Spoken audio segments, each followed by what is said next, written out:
তোমরা সবাই কেমন আছো? আশা করছি যে যেখানে আছো ভালোই আছো। আমরাও মোটামুটি সবাই ভালোই আছি।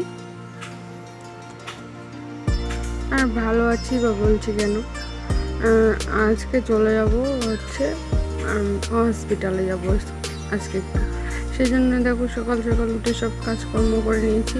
আর এদিকে আগেই তো বলেছিলাম ফুলগুলো না তুললে না ফুল থাকে না, তো আমি ওইদিকে উঠোন ঝাড় দিয়েছিলাম, একটুখানি দেখতে পেয়েছো কিনা জানি না। আর ওদিকে মেয়ে ফুলগুলো তুলে নিচ্ছিল। আর তারপর দেখো ঝটপট করে চলে আসলাম রান্না করতে। আর এদিকে ভীষণই ঝড়ের আওয়াজ হচ্ছে, পাচ্ছ কিনা জানি না। যাই হোক, এই যে ঝড়ের কথা ছিল মনে হয় আজকেই চলে আসতে পারে। এই যে ঝড়ের যা আওয়াজ হচ্ছে মানে বাতাসে, মনে হচ্ছে ঝড় আজকেই এসে যাবে। তো যাই হোক, এদিকে দেখো ঝটপট করে রান্নাটা সেরে নিচ্ছি।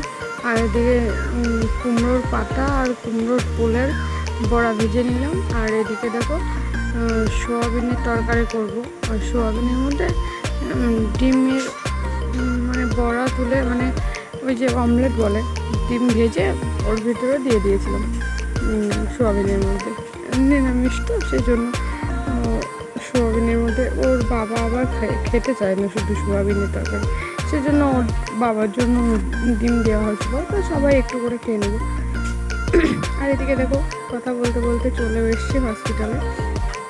ওদিকে রান্নাবান্না করে খাওয়া দাওয়া করে স্নান করে গুছিয়ে রেডি হয়ে তো চলে এসেছি। আর এদিকে না দুপুরবেলার দিকটায় আসলাম যাতে একটু ভিড়টা কম হয়। 12টার দিকে এসেছি এখানে। দেখো ওই জন্য টিকিট কাউন্টার একদমই পুরো ফাঁকা, কোনো ভিড় নেই, লোক নেই। যাই হোক, এদিকে দেখো একদমই ফাঁকা আছে টিকিট কাউন্টারে। তো আমাদেরও সঙ্গে সঙ্গে তাড়াতাড়ি হয়ে গেল, যেহেতু টিকিট কাউন্টারে কোনো ভিড় নেই সেই জন্য তাড়াতাড়ি হয়ে গেল। আর এতক্ষণে তোমার মনে হয়তো প্রশ্ন জেগেছে যে আমরা হসপিটালে কী করতে এসেছি, কার জন্য এসেছি, তাই তো? এসেছি হচ্ছে আমার জন্য গো।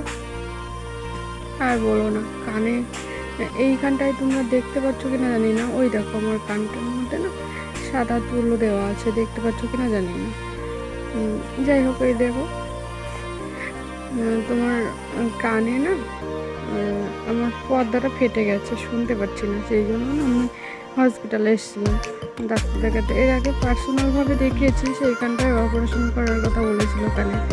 আর এই যে বলছিলাম এতদিন যে আমার শরীরটা খারাপ, খুবই খারাপ, আমি ভয়েস দিতে পারছি না, ভিডিও আছে এখনও, জানো তো পুরোনো ভিডিও অনেকটাই আছে, কিন্তু ওই যে এডিট করতে পারছিলাম না, সেজন্য দিতে পারছিলাম না। তো ভাবলাম যে আজকে একটা নতুন ভিডিও দিয়ে দিই, তারপর ওই পুরোনো ভিডিওগুলো এডিট করে আবার পরে দেওয়া যাবে।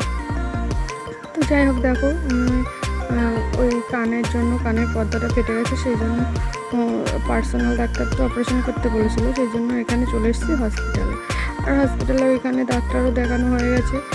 এই টিকিট কাটার পর ডাক্তার দেখিয়ে নিয়েছি। তারপর ওই যে আমাদের ওষুধ লিখে দিয়েছিল, ওই যে ওষুধের লাইনে দাঁড়িয়েছিলাম, আর ওষুধটাও নেওয়া হয়ে গেছে।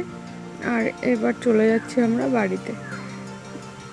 আর ডাক্তার কি বললো, তাই তো ডাক্তার বললো যে যাতে মানে কানে ইনফেকশান না হয়ে যায় তার জন্য কিছু ওষুধ দিয়েছে, খেতে বলেছে। আর বললো যে কিছুদিন ওষুধ দেবে, দেখবে যে কি হয় না হয়, তারপর পরে বলবে। মানে এখনও সেইভাবে কিছু বলেনি, কিন্তু বললো যে ছেড়ে যাওয়ার চান্স আসে, মানে সেরে যাবে বলতে পর্দাটা জোড়া লেগে যাবে সেটা বলেনি, কিন্তু যাই হোক কোনোভাবে কমে যাওয়ার চান্স আছে এরকমটাই বলেছে। যাই হোক,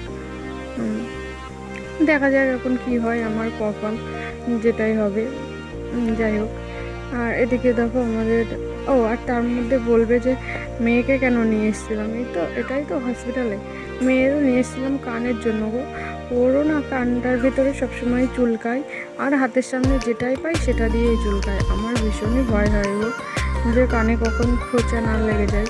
এই যে আমার যেটা হয়েছে, আমি ওটারই ভয় পাই যে কানের পর্দাটা ফেটে না যায়, ছিঁড়ে না যায়, কেননা ও এখনও ছোটো, ওর পর্দাটা একেবারেই ছোটো, তাই না? আর ও না সবসময় মানে বই পড়তে বসবে তো, জানো তো খাতার পেজগুলো ছিঁড়ে ছিঁড়েও কানের ভিতরে দিয়ে চুলকাবে। তারপর মানে হাতের সামনে কাটি খোঁটা যেটাই পাবে সেটা দিয়েই চুলকাবে, সেই জন্যই ওকে নিয়ে আসা। ওকেও একেবারে ডেকে নিলাম, তো ডাক্তার বলেছে ওর কোনো অসুবিধা নেই, ঠিকই আছে, কারণ শুধু একটা খাওয়ার ওষুধ দিয়েছে। আর এদিকে দেখো এইখানটায় বনগাঁ, এইখানটায় কত সুন্দর না বলো, দেখতে কত সুন্দর লাগছে। এই পাশটায় দেখো পার্কের মতো করা আছে। এই পাশটায় মানে পার্কই এটা। এই বিকালবেলা অনেক বাচ্চারা এখানটায় খেলা করতে আসে। ওই দোলনা, তারপরে যে সিঁড়িগুলো দিয়ে সরে নেমে আসে ওগুলোতে বাচ্চারা খেলা করে। আর এই যে দেখো বিকালে মানে যখন আমরা ডাক্তার দেখিয়ে বাড়ি যাচ্ছি, এখন কিন্তু বাজে ওই 1:30টার মতো বাজে, আমরা যখন এই বাসে করে বাড়ি যাচ্ছি। আর এদিকে দেখো রাস্তার চারিপাশটা কত সুন্দর লাগছে না, সবুজ মাঠ। আর এইখানে একটা যাত্রী প্রতীক্ষালয়, সুন্দর লাগছে তাই না বলো? রাস্তার চারিপাশের ওই সবুজ দৃশ্যগুলো দেখতে খুবই ভালো লাগে। আর ওই দৃশ্য কারি বা না দেখতে কারি বা ভালো না লাগে বলো?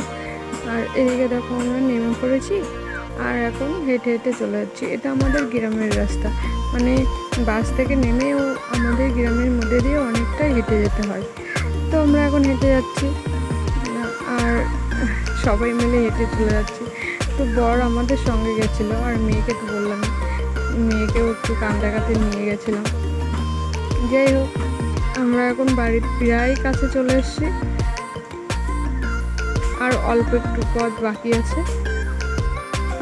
আর বাড়ি গিয়ে আমরা এবার আবার সবাই হাত পা ধুয়ে স্নান করে, না আবার সবাই স্নান করেছিলাম, বলা ভুল, হাত পা ধোয়া না, সবাই স্নান করে তারপর আবার ঘরে উঠেছি।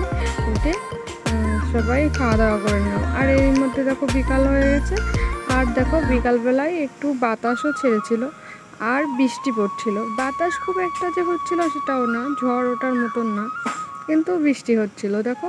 কিন্তু এটুকুই বৃষ্টি, এই যেটুকু দেখতে পাচ্ছ এতটুকুই বৃষ্টি হয়েছে, তার থেকে বেশি আর বৃষ্টি হয়নি।